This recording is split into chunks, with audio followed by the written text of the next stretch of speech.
నమస్తే, welcome to Lahari's classes. Welcome back to Indian polity series. ఈ సిరీస్లో భాగంగా లెక్చర్ 4లో ఉన్నాం మనము. ఈరోజు ప్రియాంబుల్ ఆఫ్ ఇండియన్ కాన్స్టిట్యూషన్ అంటే మన భారత రాజ్యాంగం యొక్క ప్రస్తావిక, ప్రియాంబుల్ని ప్రస్తావిక అంటారు తెలుగులో. సో దాన్ని మనము అర్థం చేసుకొని అండ్ ఎంసీక్యూస్ చూద్దాము. ఈ లెక్చర్ మొత్తంలో ప్రియాంబుల్కి సంబంధించిన అన్ని క్వశ్చన్స్ నేను కవర్ చేసేస్తాను మొత్తం టాపిక్ని. సో జాగ్రత్తగా వినండి. ఆల్రెడీ లెక్చర్ 1, 2, 3 నేను చేసున్నాను అండ్ ఆ ప్లేలిస్ట్ని కమెంట్ సెక్షన్లో పిన్ చేస్తాను. ఎవరైతే ఫాలో అవ్వలేదో అది ఫాలో అవ్వండి, బికాజ్ మీకు కంటిన్యూటీ ఉంటుంది అండ్ అర్థమవుతుంది కూడా స్టార్టింగ్ నుంచి చూస్తే. సో ఫస్ట్ నేను ప్రియాంబుల్ మనం చూద్దాం. ప్రియాంబుల్ని అర్థం చేసుకొని నెక్స్ట్ ఎంసీక్యూస్ ఇచ్చాను ఇలాగా. ఈ ఎంసీక్యూస్ ప్రాక్టీస్ చేద్దాం. సో జాగ్రత్తగా వినండి. Each and every word important. ఇక్కడ కొన్ని క్రూషియల్ వర్డ్స్ ఉంటాయి, అవి నేను ఎక్స్ప్లెయిన్ చేస్తాను తెలుగులో బాగా అర్థమయ్యేలాగా. జాగ్రత్తగా వినండి. So let's begin. We the people of India, having solemnly resolved to constitute India into a sovereign, socialist, secular, democratic republic and to secure to all its citizens justice, liberty, equality, fraternity and the unity and integrity of the nation. In our Constituent Assembly this 26th day of November 1949 do hereby adopt, enact and give to ourselves this constitution. So ఇది preamble. దీని యొక్క Telugu meaning ఏంటి అంటే, మనము భారత ప్రజలు, ఎందుకు మనము we the people of India అన్నారు అంటే, మన భారత ప్రజల్లో నుంచే ప్రభుత్వాన్ని నిర్ణయిస్తారు. ఎలాగా? ఎలక్షన్స్ ద్వారా కదా. అంటే మనల్ని ఎవరు పరిపాలించాలో మనమే నిర్ణయించుకుంటామన్నమాట. సో మనమే ఈ కాన్స్టిట్యూషన్ని ఇచ్చుకుంటున్నాం. సో ఫస్ట్ ఆఫ్ ఆల్ ఈ ప్రియాంబుల్ అంటే ఏంటి అంటే, ఇంట్రొడక్షన్ టు కాన్స్టిట్యూషన్ లాగా. Introduction to constitution. సో భారతదేశాన్ని సార్వభౌమ, ఈ సావరిన్ స్టేట్ అంటే ఏంటి? సావరిన్ స్టేట్ అంటే ఏ ఇతర దేశాల ఆధీనంలో మనం లేము, మనంతట మనమే మన నిర్ణయాలను తీసుకుంటామన్నమాట. That is the meaning of sovereign.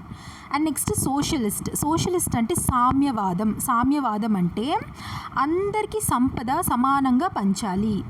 ఏదైతే కంట్రీ మొత్తంలో ఎకానమీ జనరేట్ అవుతుందో, రెవెన్యూ జనరేట్ అవుతుందో అదంతా కూడా ప్రతి ఒక్కరికి సమానంగా పంచాలి. ఫర్ ఎగ్జాంపుల్, ట్యాక్స్ కట్టే వాళ్ళ నుంచి అమౌంట్ తీసుకొని గవర్నమెంట్ స్కీమ్స్కి స్పెండ్ చేస్తుంది, పేదవాళ్ళ పైన స్పెండ్ చేస్తుంది కదా. ఫ్రీ ఎడ్యుకేషన్ అని, ఫ్రీ హెల్త్ సర్వీసెస్ ఇలా ప్రొవైడ్ చేస్తుంది. ఇదంతా కూడా సోషలిస్టిక్ ప్రిన్సిపల్స్ అన్నమాట.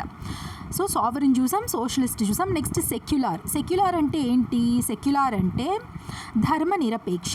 అంటే మన దేశంలో ఏ ఒక్క రిలీజియన్కి ఒకే ఒక రిలీజియన్ని ప్రోత్సహించదు మన భారతదేశం. మన కాన్స్టిట్యూషన్ ప్రతి ఒక్క రిలీజియన్ని ఈక్వల్గా వాళ్ళకి సమాన గౌరవం ఇస్తుందన్నమాట. ఫర్ ఎగ్జాంపుల్, ఇప్పుడు పాకిస్తాన్ ఉందనుకోండి, పాకిస్తాను, ఇరాన్ ఇవంతా కూడా ఇస్లామిక్ కంట్రీస్. వాళ్ళ కంట్రీస్లో ఇస్లాంకి ఎక్కువ ప్రాముఖ్యత. మన దేశం అలా కాదు. ప్రతి ఒక్కరికి, ఈవెన్ మైనారిటీ రిలీజియన్ అనుకోండి, వాళ్ళకు ఒక స్పెషల్గా వాళ్ళ ఇన్స్టిట్యూషన్స్, ఎడ్యుకేషనల్ ఇన్స్టిట్యూషన్స్ వాళ్ళు నడుపుకోవచ్చు, ఇలా ఉంటుంది. వాళ్ళకి ప్రివిలేజెస్ కూడా ఇస్తారు. సో అలాగా ప్రతి రిలీజియన్ వాళ్ళ గ్రోత్ కోసం మన కంట్రీ ప్రోత్సహిస్తుంది అనమాట. So that is the meaning of secular. Next democratic అంటే ఏంటి? ప్రజాస్వామ్యం ఎలాగా? ఇప్పుడు చూడండి, మనకు రాజులు అలా ఉండరు. మనము ప్రజాస్వామ్యం, ప్రజల ద్వారా ఎన్నికలు నిర్వహించి మన నాయకులను మనం ఎన్నుకుంటాం. ఎమ్మెల్యేస్ ద్వారా, ఎంపీస్ ద్వారా అలా మనం ఎన్నుకుంటాం. సో దట్ ఈస్ డెమోక్రటిక్ ప్రజాస్వామ్యం అన్నమాట. సో ప్రజలే పాలకులను ఎన్నుకుంటారు ఓటు వేసి. So that is the meaning of democratic. Next is republic అంటే ఏంటి? గణతంత్రం. మన గణతంత్ర దినోత్సవం ఎప్పుడు సెలబ్రేట్ చేసుకుంటాం? January 26 కదా. సో గణతంత్రం లిటరల్ మీనింగ్ ఏంటి అంటే, మన దేశంకి రాజులు ఉండరు. మనది ఆటోక్రసీ కాదు, కింగ్షిప్ కాదు, ఇవేవి కాదు. మనకి ప్రెసిడెంట్ ఉంటారు. ఆ ప్రెసిడెంట్ని కూడా మనం ఎలా ఎన్నుకుంటాము? వంశపార్యపరంగా రారు వాళ్ళు. ఓకే, ఈ ప్రెసిడెంట్ వాళ్ళ కొడుకు నెక్స్ట్ ఉన్నాడా, లేకపోతే వాళ్ళ కూతురు ఉందా, వీళ్ళని ప్రెసిడెంట్ చేస్తాం. అలా కాదు, మనము ఎన్నికల ద్వారా ప్రెసిడెంట్ని ఎన్నుకుంటారు. సో దాన్ని మనం రిపబ్లిక్ అంటాం, గణతంత్రం. ఓకే. సో నెక్స్ట్ చూడండి, మన ఈ కాన్స్టిట్యూషన్ అనేది మన సిటిజన్స్ అందరికీ కూడా జస్టిస్ ఇస్తుంది. జస్టిస్ అంటే మనకందరికి తెలుసు న్యాయం. ఎటువంటి న్యాయం? ఓన్లీ సోషలా కాదు, ఓన్లీ ఎకనామికా కాదు, ఓన్లీ పొలిటికలా కాదు, 3 సోషల్, ఎకనామికల్ అండ్ పొలిటికల్. ఇవి చాలా ఇంపార్టెంట్. ఇవి ఉంది చూడండి ఈ 4 లైన్లు. ఇవి ఎంత ఇంపార్టెంట్ అంటే యూపీఎస్సీలో నంబర్ ఆఫ్ టైమ్స్ ఈ క్వశ్చన్స్ అడిగారు. సో ఎస్ఎస్సీలో చాలాసార్లు అడిగారు, ఆర్ఆర్బీస్లో అడుగుతారు, హైకోర్టు ఎగ్జామ్స్కి ఇంపార్టెంట్, అన్నిటికీ ఇంపార్టెంట్, ఏపీపీఎస్సీ గ్రూప్స్కి ఇంపార్టెంట్. జస్టిస్ ఎటువంటిది అని అడుగుతారు. జస్ట్ సోషల్ అండ్ ఎకనామికల్ అంటారు, కాదు, social, economic and political. Social అంటే సామాజికంగా, సామాజిక న్యాయం అంటే మీదొక కులం, మాదొక మతం, మీదొకటి, అలా ఎవరికి వివక్ష ఉండదన్నమాట. ప్రతి ఒక్కరిని సమానమైన న్యాయం ఉంటుంది. ఈ కులం అయితే ఒక న్యాయం, ఆ కులం అయితే ఒక న్యాయం, అలా ఉండదు. Next economic. ఎకనామిక్ అంటే ఏంటి? ఆర్థిక న్యాయం. ఆర్థిక న్యాయం ధనిక, పేద, రిచ్, పూర్ అనే తేడా లేకుండా ఆ తేడాని తగ్గించడం, ఎంత వీలైతే అంత తగ్గించడం. క్లాస్ అది ఎగ్జిస్ట్ అవుతుంది డెఫినెట్గా. రిచ్ ఉంటారు, పువర్ ఉంటారు, మిడిల్ క్లాస్ ఉంటారు, ఓకే, ఎగ్జిస్ట్ అవుతుంది. కాకపోతే ఎక్కువ డిఫరెన్స్ ఉండకూడదు. ఆ అసమానతలు ఉంటాయి కదా, వీటిని తగ్గిస్తూ ఉండడమే మన కాన్స్టిట్యూషన్ యొక్క ముఖ్య ఉద్దేశం అన్నమాట. Next is political justice. Political justice అంటే రాజకీయ న్యాయం. ఇప్పుడు చూడండి, 18+ ఇయర్స్ ఉన్న ప్రతి ఒక్కరికి ఓటు హక్కు ఉంది, ఓటు వేసే హక్కు ఉంది. అదేంటది? ఈ రాజకీయ న్యాయం కిందే వస్తుంది అది. అండ్ ఆల్సో ఇంకొక ఎగ్జాంపుల్ చెప్తాను. ఇప్పుడు రిజర్వేషన్ ఉంది, రిజర్వేషన్స్. ఈ రిజర్వేషన్స్ ఇవ్వడం వల్ల చాలా దిగువ స్థాయిలో ఉన్నారు అనుకున్న కమ్యూనిటీస్ రిప్రజెంటేషన్ వస్తుంది. అందుకు ఇది చాలా వాళ్ళని ప్రోత్సహించడమే కదా. సో ఇదంతా కూడా జస్టిస్ కిందకు వస్తుంది అనమాట. So this is the literal meaning of justice. Next is Liberty. Liberty అంటే తెలుగులో స్వేచ్ఛ అంటారు. ఆ స్వేచ్ఛ ఎలాంటిదంటే మీ థాట్స్లో, మీ ఆలోచనలో మీ ఇష్టం, మీ స్వేచ్ఛ. అది ఎక్స్ప్రెషన్ అంటే మీరు మీ వ్యక్తీకరణ, భావ వ్యక్తీకరణ అంటారు కదా, అది దాంట్లో మీకు స్వేచ్ఛ ఉంటుంది. బిలీఫ్, మీ విశ్వాసం, మీ నమ్మకం. ఫెయిత్ అండ్ బిలీఫ్ అంటే మీరు ఏది నమ్ముతున్నారో అది మీరు నమ్మచ్చు. అండ్ వర్షిప్, మీరు ఏ దేవుడిని అయితే ఆరాధిస్తారో అది మీ ఇష్టం అన్నమాట. ఎవరు దానికి నో అని చెప్పడానికి లేదు. కాకపోతే ఇవన్నిటికీ కూడా రెస్ట్రిక్షన్స్ ఏముంటాయి? మీరు బిలీవ్ చేసేది, మీకున్న స్వేచ్ఛ ఇంకొకరికి హాని కలగకుండా ఉండేంత వరకు మీకు ఆ స్వేచ్ఛ ఉంది. ఫ్లోలో కొంచెం తడబడుతున్నాను, ప్లీజ్ ఎక్స్క్యూజ్ మీ. సో అంతవరకు మీకు స్వేచ్ఛ ఉంటుంది, ఇంకొకరిని హామ్ చేయకుండా ఉండేంత వరకు. సో ఇన్ని స్వేచ్ఛలు మీకున్నాయన్నమాట, లిబర్టీస్. నెక్స్ట్ దీనికి ఒక ఎగ్జాంపుల్ చెప్పాలంటే మనకు ఫండమెంటల్ రైట్స్లో ఫ్రీడమ్ ఆఫ్ స్పీచ్ ఉంది కదా. Freedom of speech, freedom to form associations, మీ freedom to express your faith, అది మీ ఇష్టం అన్నమాట. So that comes under liberty. So దీన్ని బేస్ చేసుకొని మనం ఫండమెంటల్ రైట్స్లో ఇంక్లూడ్ చేసాం ఆ రైట్స్ని. నెక్స్ట్ ఈక్వాలిటీ ఏంట్లో ఈక్వాలిటీ అంటే మనకు సమానత్వం తెలుసు, సమానత్వం అని. దేంట్లో అంటే స్టేటస్ అండ్ ఆపర్చునిటీ. మీరు ఎంత రిచ్ అయినా, ఎంత పేదవాళ్ళైనా కూడా ఒకే చట్టం ఉంటుంది, ఒకే లా ఉంటుంది ఎవరికైనా కూడా. So that fulfils this equality అనే of status and of opportunity. ఇప్పుడు ఆపర్చునిటీస్ చూడండి. ఆపర్చునిటీస్ అంటే జాబ్ ఆపర్చునిటీస్లో, ఎడ్యుకేషన్లో, వీటన్నిటిలో కూడా సర్టెన్ రిజర్వేషన్స్ ఇవ్వడము, ఎకనామికలీ వీకర్ సెక్షన్స్ వాళ్ళకి ప్రొవిజన్స్ కల్పించడం, వాళ్ళని కూడా ఎంకరేజ్ చేయడం. So that comes under equality. Next fraternity అంటే సౌభ్రాతృత్వం, ఒక సోదరీ భావన అంటారు కదా, అదనమాట ఫ్రాటర్నిటీ అంటే. Assuring the dignity of the individual and the unity and integrity of the nation. మన దేశంలో రకరకాల ప్రాంతాలకు చెందిన వాళ్ళు, వాళ్ళ కల్చర్స్ వేరే, ఎన్నో లాంగ్వేజెస్, కొన్ని వేల లాంగ్వేజెస్, రిలీజియన్స్ అన్నీ ఉంటాయి. అయినా కూడా అందరం ఒక ఫ్యామిలీ, ఒకే ఫ్రాటర్నిటీకి సంబంధించిన వాళ్ళు, ఒకే ఫ్యామిలీకి సంబంధించిన వాళ్ళు, అలా ఒక కుటుంబం లాగా ఉండాలి. అదే అన్నమాట ఈ ఫ్రాటర్నిటీకి మీనింగ్, సౌభ్రాతృత్వంకి మీనింగ్. నెక్స్ట్ లాస్ట్ లైన్ ఈ ప్రియాంబుల్లో, in our constituent assembly this 26th day of November 1949 do hereby adopt, enact and give to ourselves this constitution.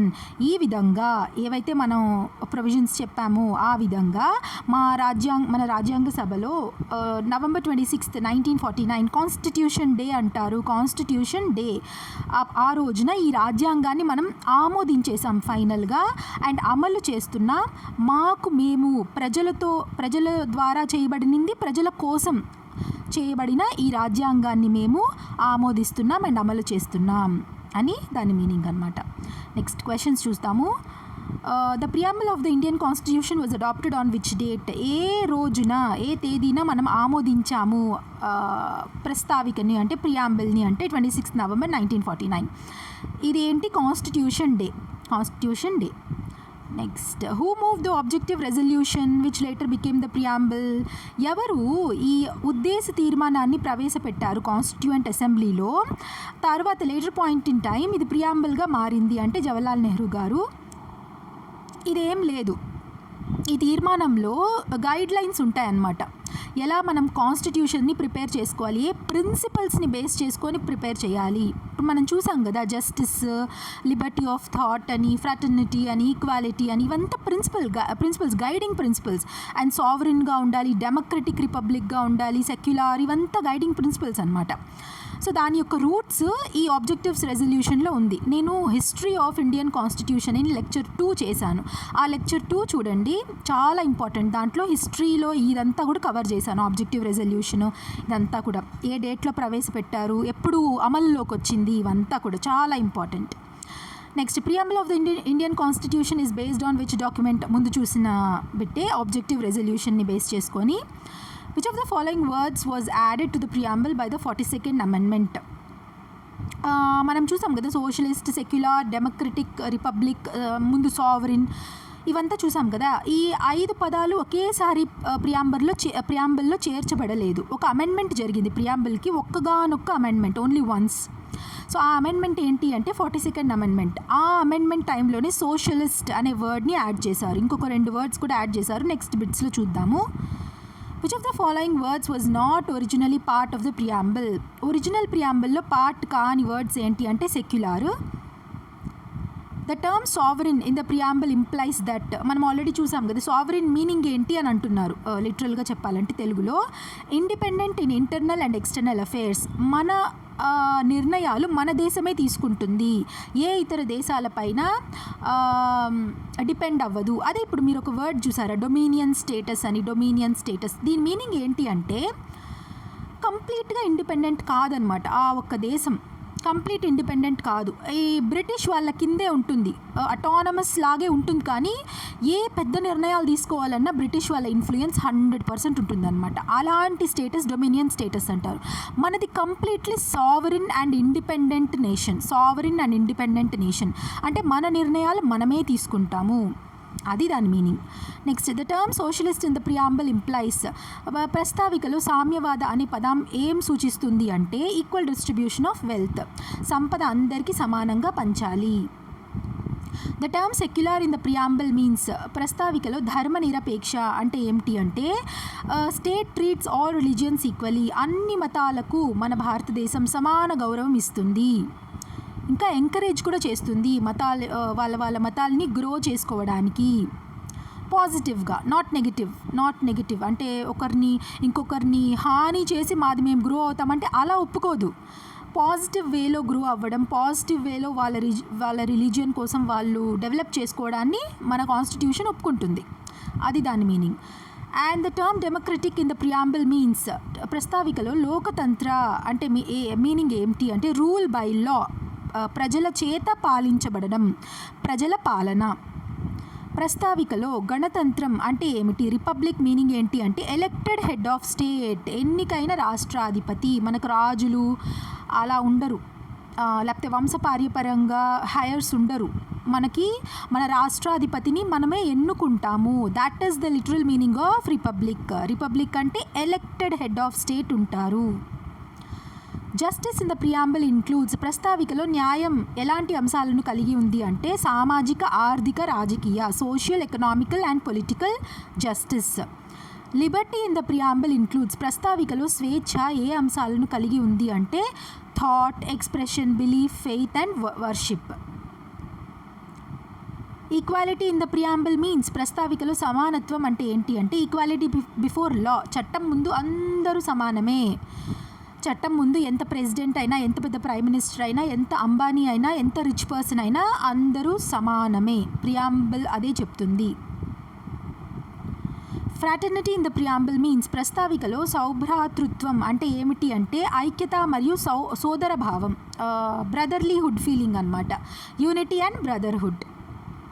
Supreme court of India originally stated in the Berubari case 1960లో జరిగింది, that preamble is not an integral part of the constitution, identify the correct statements. దీనికి సంబంధించిన correct స్టేట్మెంట్ని identify చేయమన్నారు. అది ఏంటి అంటే preamble is not an integral part of the constitution.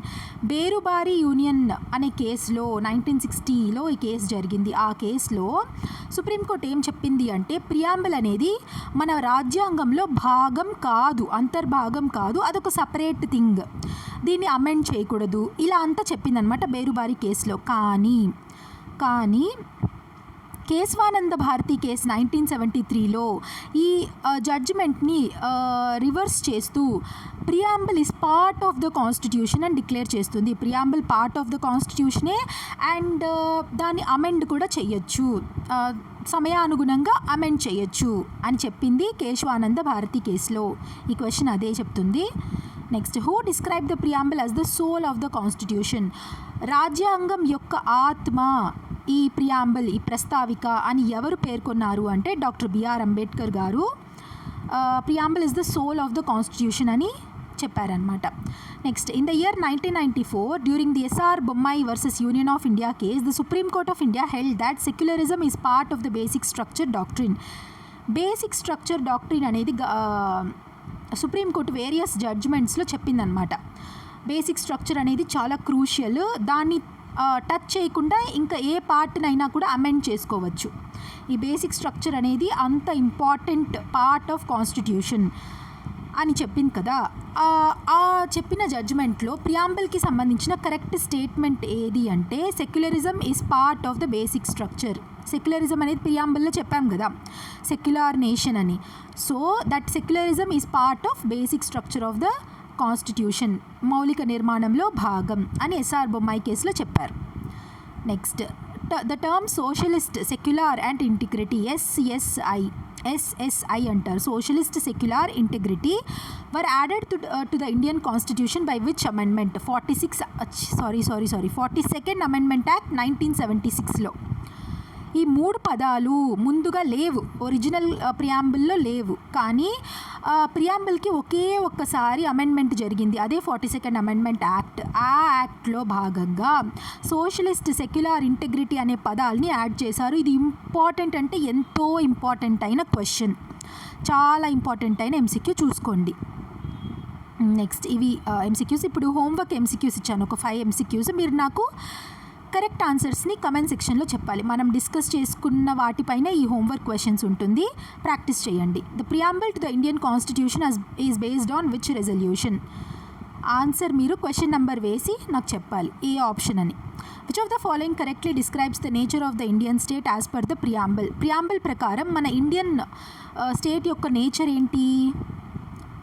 Which part of the Indian Constitution reflects the philosophy and ideals of the Constitution?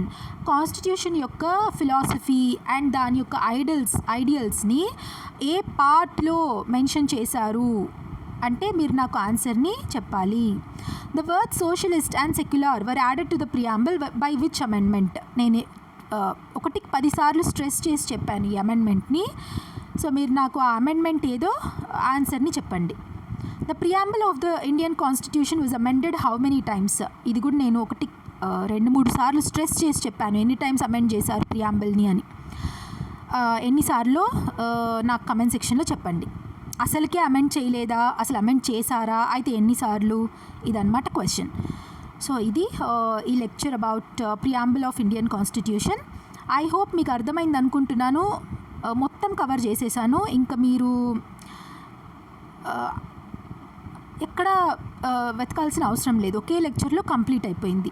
So ఈ lecture మీకు నచ్చితే లైక్ చేయండి డెఫినెట్గా, అండ్ కమెంట్ చేయండి, మీ ఫెలో ఆస్పిరెంట్స్తో షేర్ చేయండి. Thank you so much for watching till the end. God bless you all. జై హింద్.